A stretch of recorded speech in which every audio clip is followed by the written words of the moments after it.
咁你話喂8年要做落去係咪好難啊？堅持一樣嘢係咪好難啊？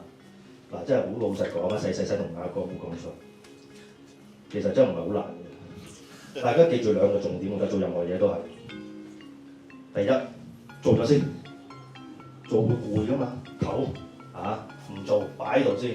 咁跟住咧，你總之唔 quit，咁你8年後開始翻都係做咗8年啦，係咁啫。咪真嘅喎，真嘅喎，真嘅喎，個 logic 係咁嘅。你好似 Beyond 啫嘛，佢有首歌叫做《抗戰20年》，係咪？佢真係抗戰咗20年，佢頭嗰10年應該抗戰嘅，未嗰係20年，未嗰10年，阿波同阿豬仔都唔要抗戰啦，係嘛？仲有個誇張啲嘅叫溫拿，1970幾年成立喎，佢夠膽死話自己哇搞咗好耐，好堅持搞咗50幾年嘅喎。你頭嗰10年堅持啫，或者阿 B 啊破產嗰幾年啫，其他都係好舒服㗎啦，係嘛？